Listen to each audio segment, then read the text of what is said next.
Hello everyone, welcome to another episode of the iOS Lead Essentials podcast. I'm Mike. And I'm Kyle. And today we will be answering some tough questions regarding your evolution in your iOS career.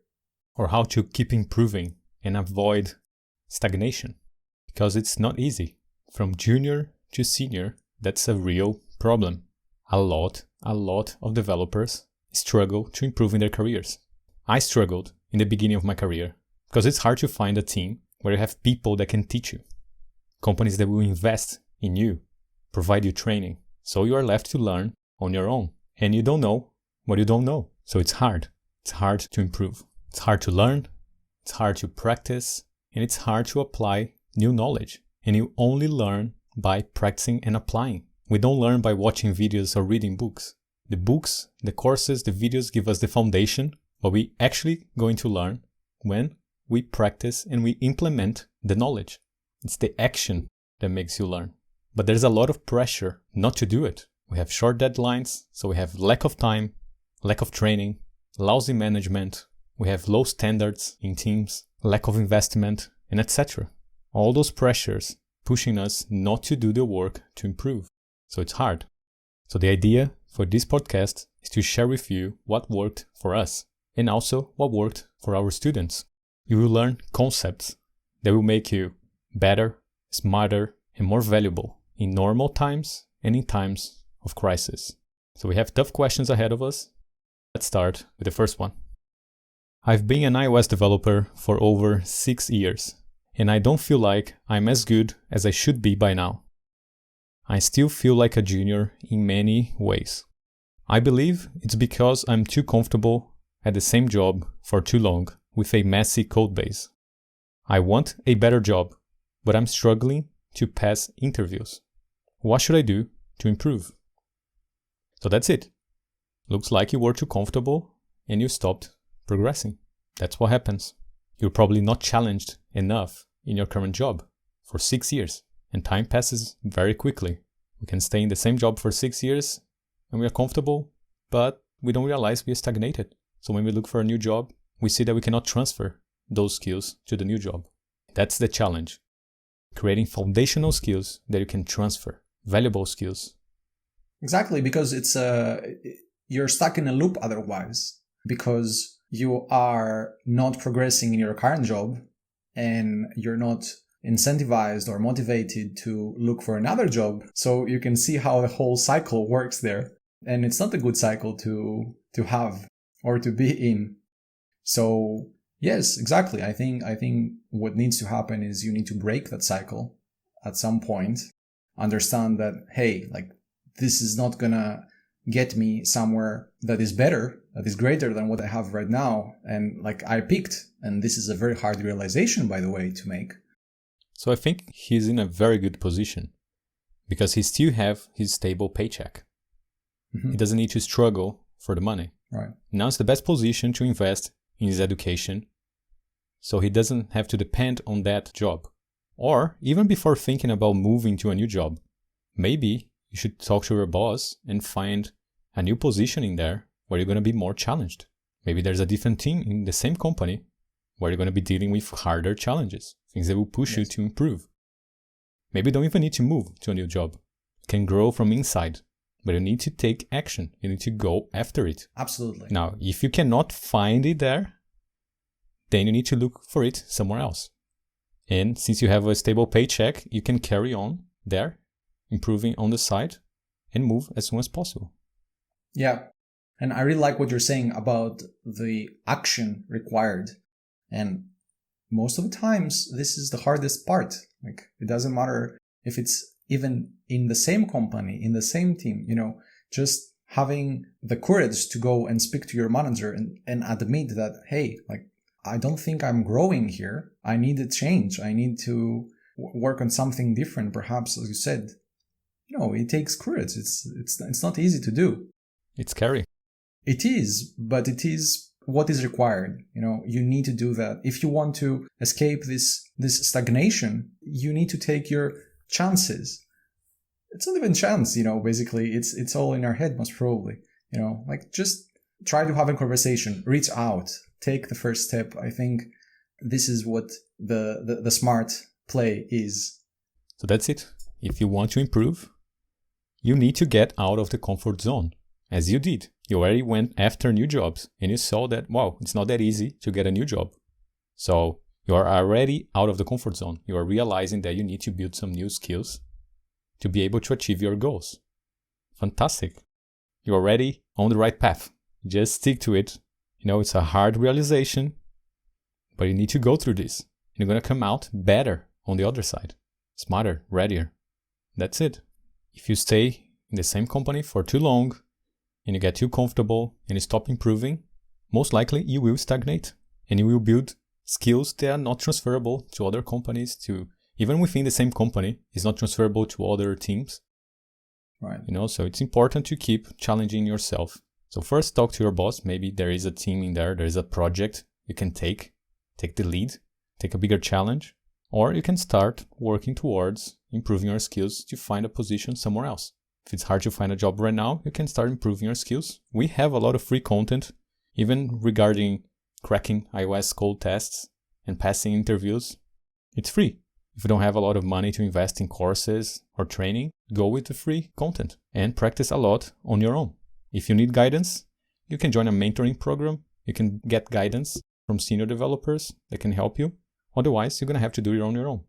Exactly. Because it's free doesn't mean that it's not good. Exactly. And because it's paid doesn't mean it's good. Yep. So be careful with your sources. That's another point. So find good sources to learn.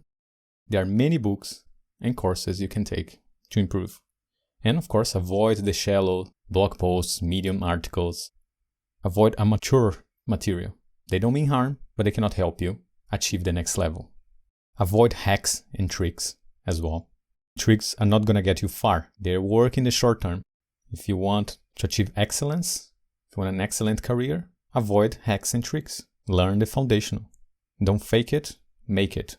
And this is very counterintuitive, especially if someone is in a position where they need something right now. It can almost make you not going for the foundational stuff, for the actual valuable stuff, Mm-hmm. But if you are doing every single day what you're supposed to do, then you can easily reduce the amount of time required to exit the stagnation cycle. The hacks and tricks leads to stagnation. And foundation knowledge leads to long-term fulfillment. So that's it. Avoid the hacks and tricks because it won't get you far. Right. And second, practice and apply. Practice and apply. Practice and apply consistently. You learn by practicing and applying. That's it. Be consistent with your training and avoid hacks and tricks. The short term is important, but the long term is also important. So avoid hacks and tricks. Learn, practice, and execute continuously. And that's how you are going to improve, deliver work you are proud of, and find better opportunities, even in times of crisis. So next question. I've been an iOS developer for the past 4 years. I quit my job last month because I wasn't happy there and I thought it would be easy to find a new one. But then the corona crisis started and it's not as easy to find a job now as I thought it would be. Companies are hiring less and the interviews are getting more difficult to pass. I'm sure courses would help me improve my skills, but I can't invest in my education as I'm running out of money. What should I do? Well, you can improve not just with courses, but there's a lot of free content that can help you improve. There are also books that maybe are less expensive. They won't give you a step-by-step like you would get from a mentoring program, from a course, from a training program, but they can help you. You're going to have to put much more effort from your side if you're learning on your own. But you can also get someone to invest in you. Right now, we don't have an employer that can pay for your courses. So maybe someone in your family can help you improve. If you found a course, if you think there's something that can help you, can find someone to invest with you. That's one thing you can do. Or since you're not working and you probably have more time than if you were working, use this time now that you have available to learn the maximum you can from good sources. You need to find good sources. because there are infinite sources on the internet. You can spend all your life reading articles online and never get closer to read 1% of it. But doesn't mean everything that is online is good. So you need to find good sources. Exactly. So learning one way or the other, regardless if you are employed and if someone can invest in you, or you can have your parents, your friends, whatever, invest in you, or simply just consume the free knowledge that is out there. Learning is the foundation, and learning a lot and learning the good stuff is what's going to make you essential in these times of crisis, actually. So yeah, I mean, this is very unfortunate, this story, but it is true that it's learning the foundation and applying what you're learning that can give you the freedom to navigate through these times of crisis. And even help others. Because when you have those skills, you can go through those times of crisis and you can also help others. And again, maximizing your chances for getting this new gig, this new role, whatever, is going to come through learning. It's going to come because you're going to be better. And how do you get better? That's the question. How can you provide more value to the market? The market is going to be there, one way or the other. Mm-hmm. So how do you do that? Well, the first step is learning and not abandoning learning at any given point in your career, in your life. And you learn a lot by going to interviews as well. So don't give up. Keep going to interviews. Every interview you go, you should learn and become better. So the next interview, you are better and you're better. You will find a job. There are a lot of companies still hiring. And again, we have a lot of free content here on YouTube that can help you improve. We have content about passing interviews. We have content about TDD. We have content about clean architecture, automation, everything companies need right now to reduce their costs and increase their productivity. If you build those skills, you're going to shine in normal times and in times of crisis. So if you're running out of money, yes, you need to allocate your money wisely. Don't spend your money if you don't have it. But what resource do you have right now? Looks like you have time. So invest your time to improve and keep going through interviews. Increase your value, increase your knowledge, keep trying, and you will find a job.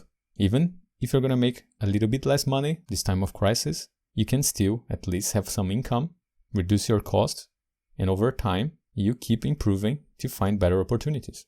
But don't give up. There are jobs out there. Just keep improving and showing up, and you'll find them. That's it.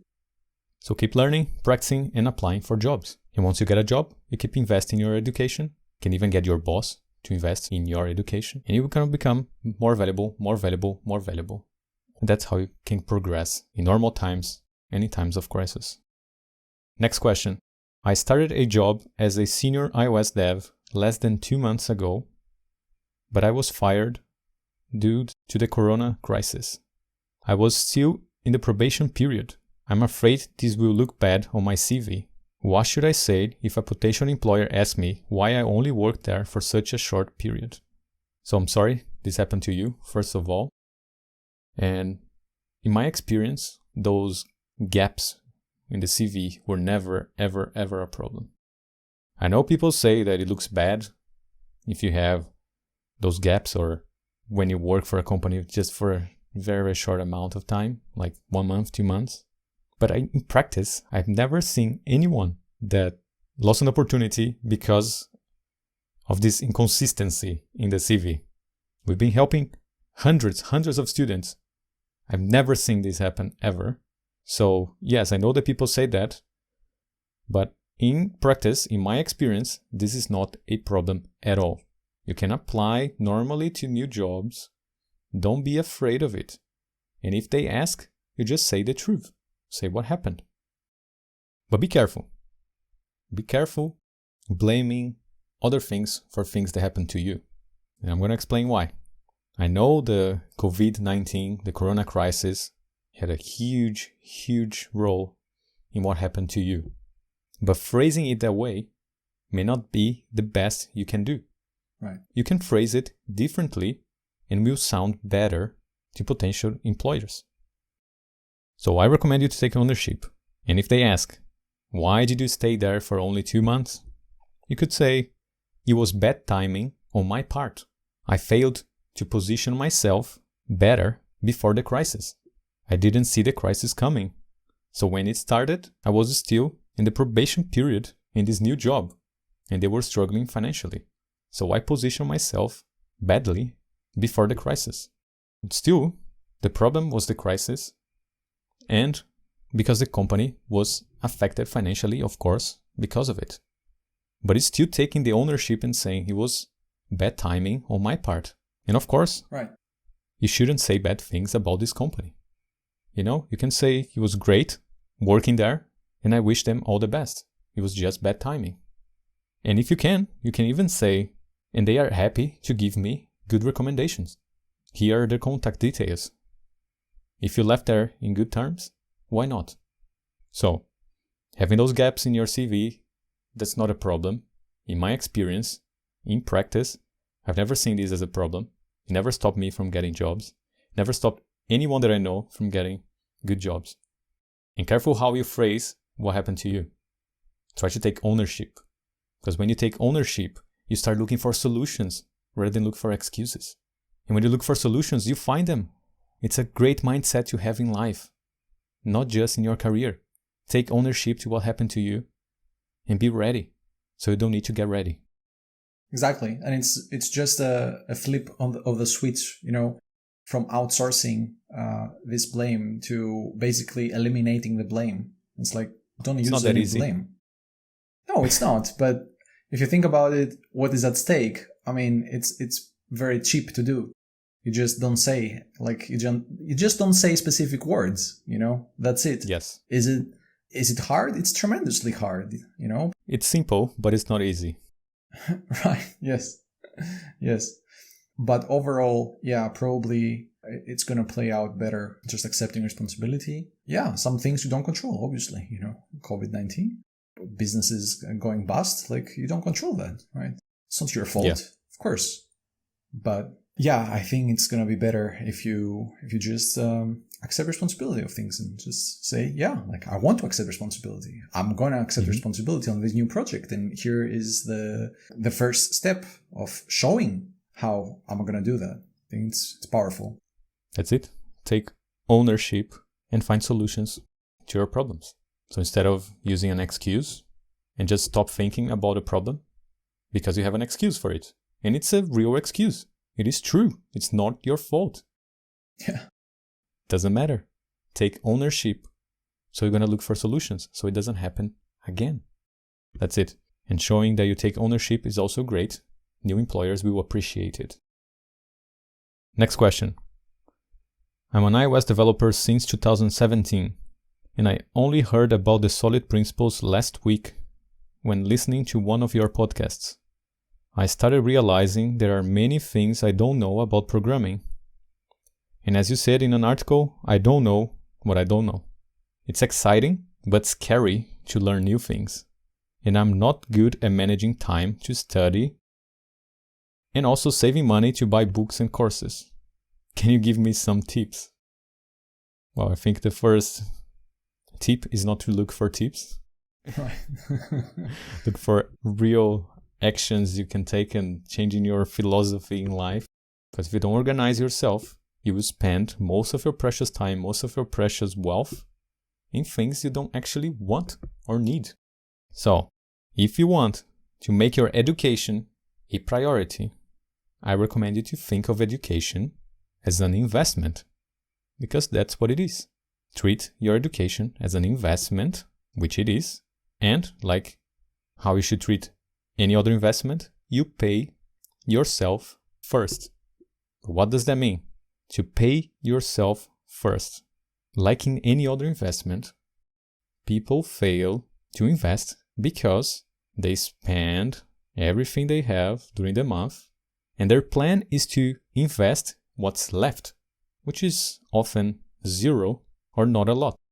So instead of saving what's left, why don't you save first and you spend what is left? You invert the order of things. For example, you want to invest in your career. You want to make it a priority. You can create an education fund. And you can automate this.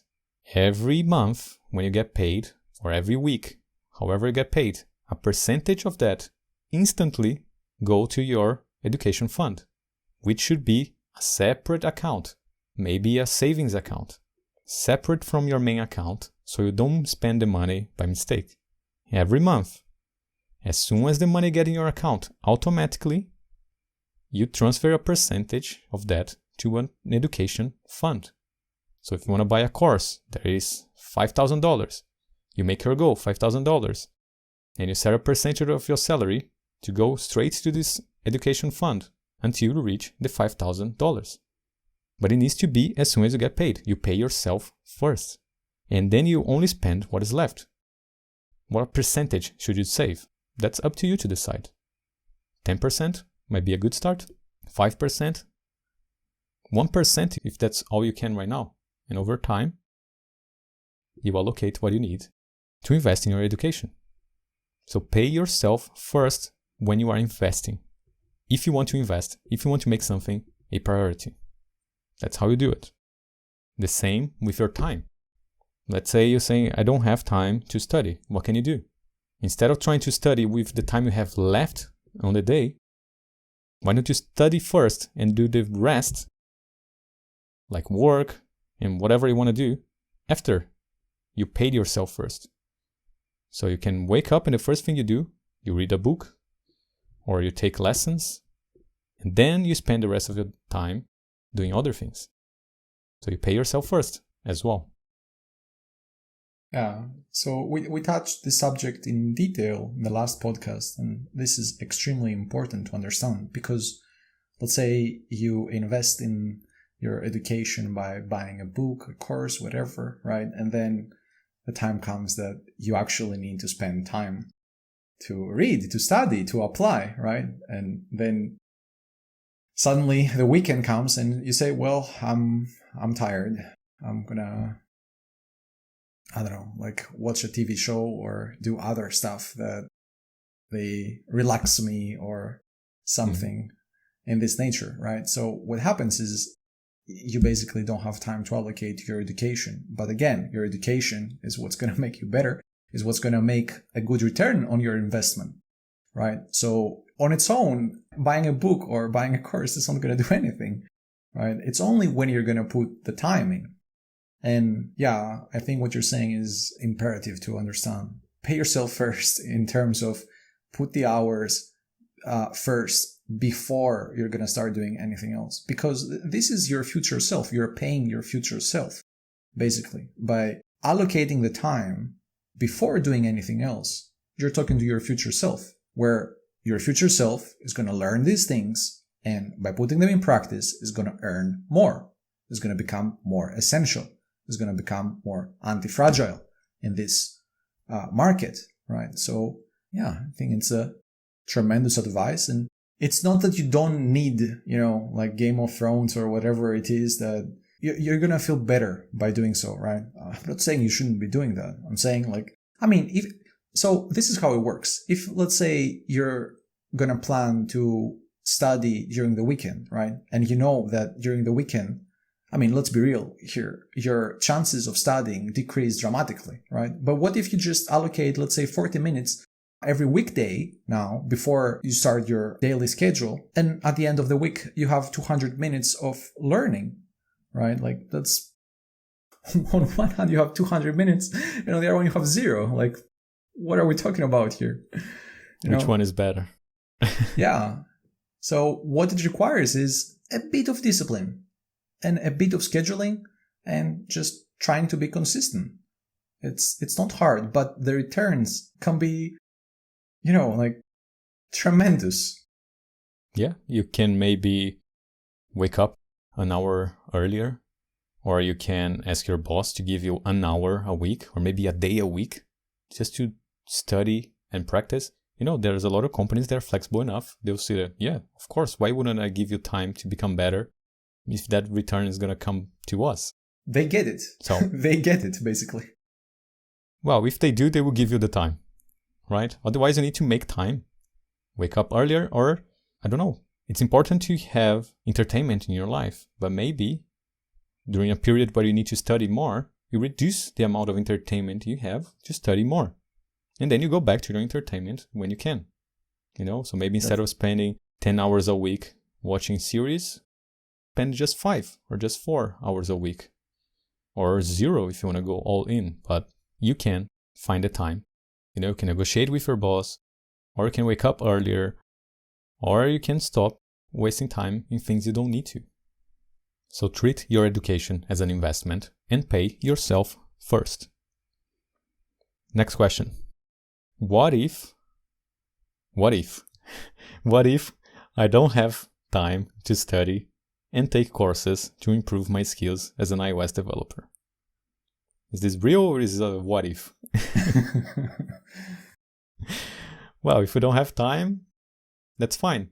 But looks like you don't have time because it's not a priority in your life. Most of the times when we don't have time to something, it's because it's not a priority. And time is scarce and you need to define your priorities. That's fine. Exactly. But if you don't have time, you won't probably improve. So you might stagnate. That's it. If you don't invest time into something, you don't collect the rewards. That's it. If it's not a priority and you're happy with that, that's it. But if you want to improve, you need to dedicate time. You need to find the time. Maybe you don't have the time right now, but you can start planning to have time as soon as possible. You can reduce things that are taking your time during the week. And remember that a plan is not a wish. If you're planning to have more time because you know that you want to improve and this should be a priority in your life, a plan is not a wish. You need to take action. Improve, you need to take action. To find time, you need to take action. Become a person that takes action in your life. Takes action. Don't wonder.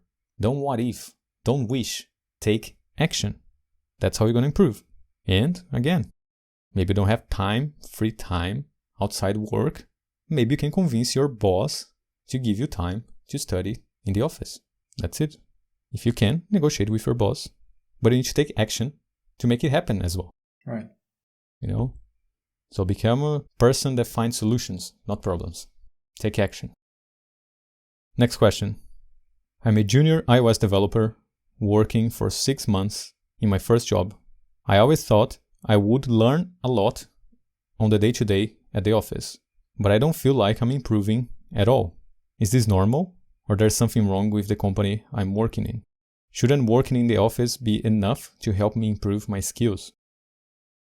Yes and no. Right. Because it's hard to improve just at work. Because imagine the following. You don't learn how to play guitar on the stage. That'll be very risky. Imagine everyone looking at you and you're performing. Yeah, that's not how you learn. How do you learn how to play guitar? On your own time, on your own, and then you rehearse with the band. And over time, you become confident and you can play live amazing gigs. Most of your learning is like this.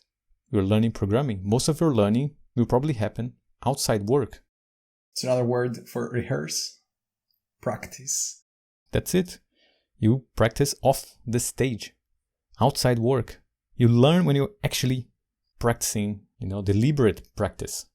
Thoughtful practice. You are doing it with intention.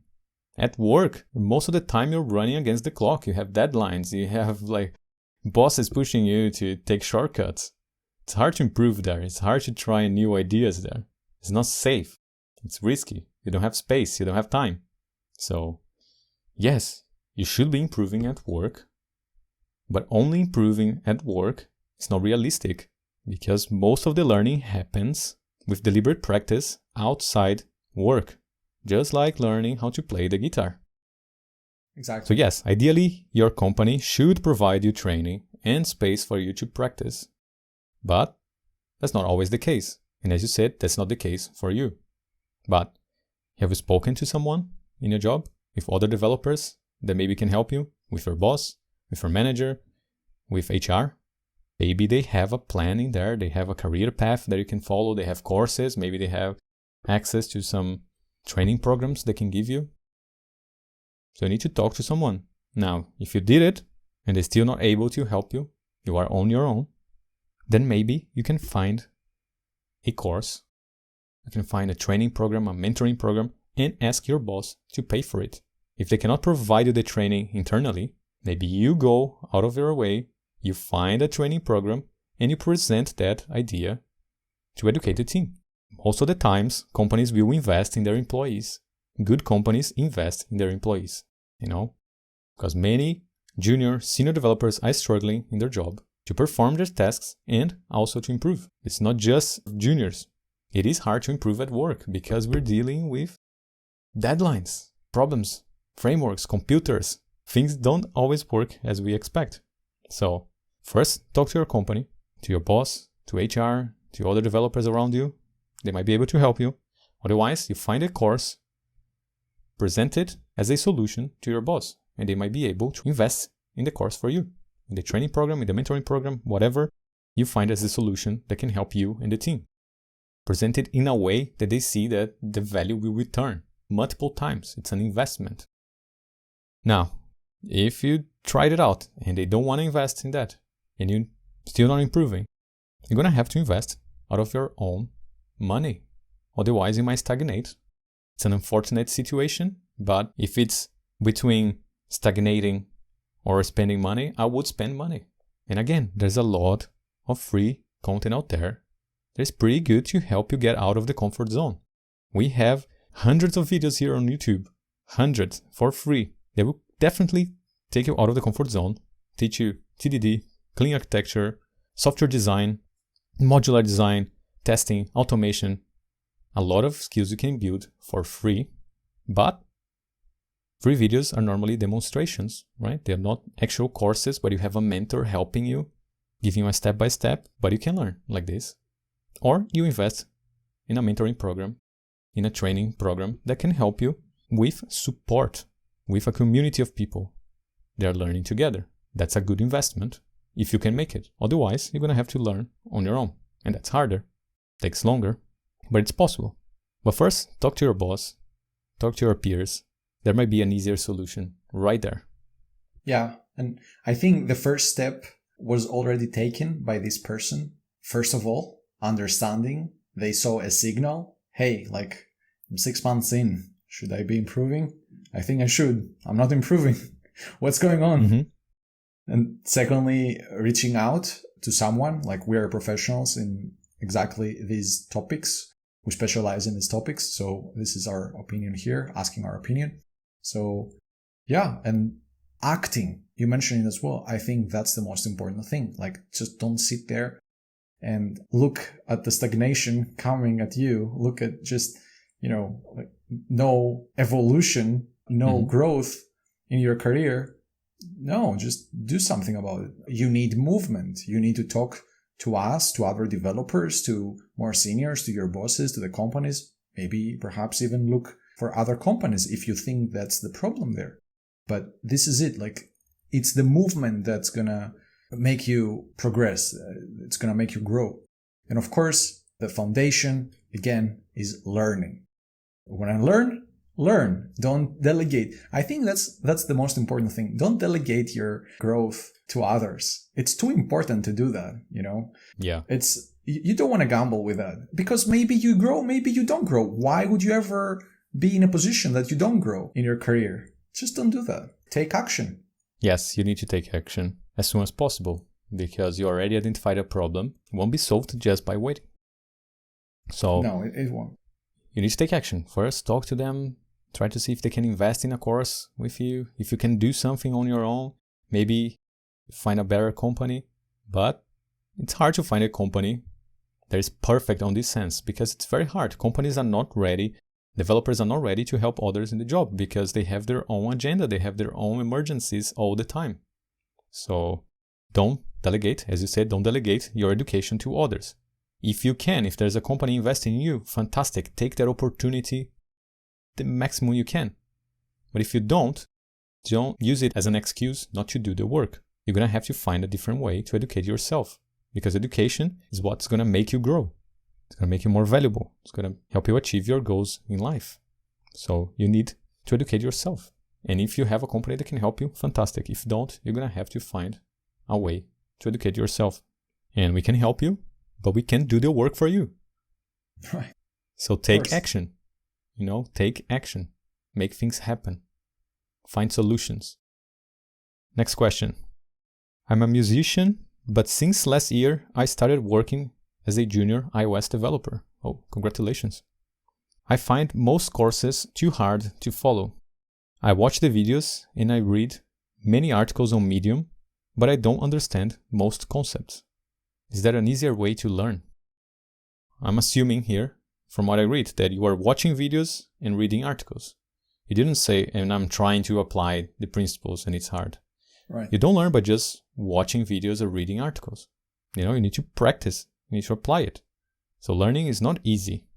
You shouldn't be looking for easy. You should be looking for good content, good sources, and practice. You don't learn by just watching or reading. You learn by practicing and applying. Deliberate practice. Practice with intent. That's how you learn. Let's take, for example, the golf book, Gang of Four, Design Patterns. Let's say you read this book from cover to cover. What happened? Like, do you know these things? No, they're very, very hard.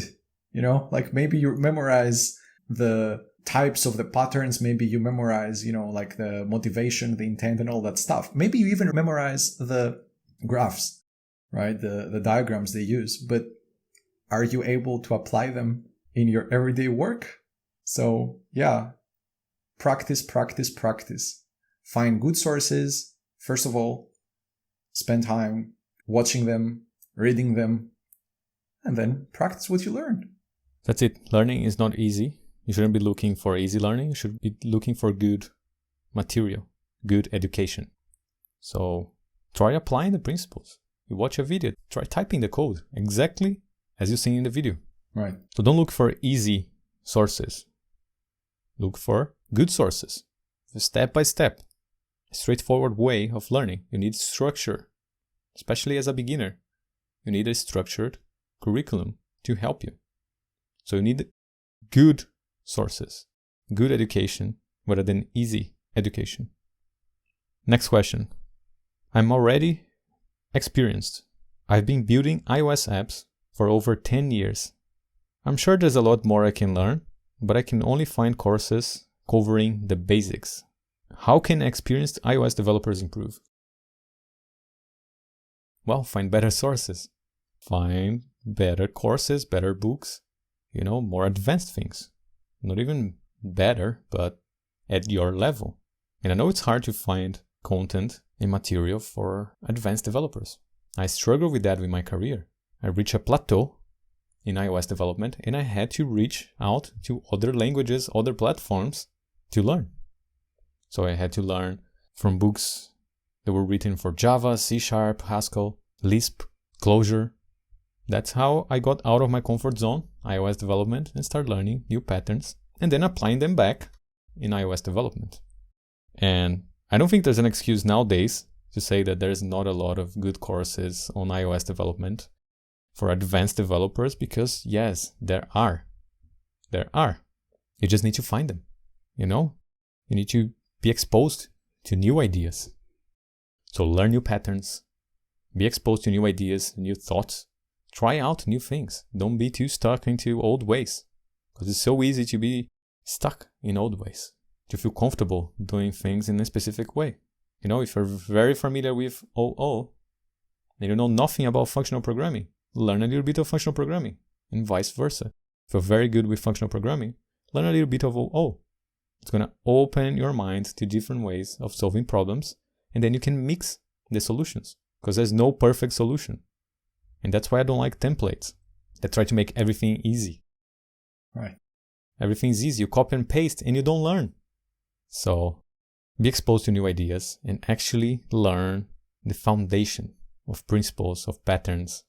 Learn from different paradigms, different languages, platforms. Because the problem is that often you don't know what you don't know. And by being exposed to new ideas, you start realizing the gaps in your knowledge. Because be sure there are many gaps. We all have many gaps in our knowledge. You should be filling them. How? Being exposed to new ideas all the time. And practicing and applying what you learn. Learn, practice, execute continuously. Because in my opinion, Your education is the best investment you can make. It doesn't matter how experienced you are. You can always improve. You can always learn something new. You can always do things better if you are open to it. And if you want a challenge, you can join us at academy.essentialdeveloper.com. I'm sure our program will take you out of the comfort zone. You'll be exposed to ideas you've never seen before. So if you're up to the challenge, here is an invitation. All right. This is going to do it for this edition of the iOS Lead Essentials podcast. Let us know your thoughts, your comments, your feedback. We'll see you again next time. Bye, y'all. See ya.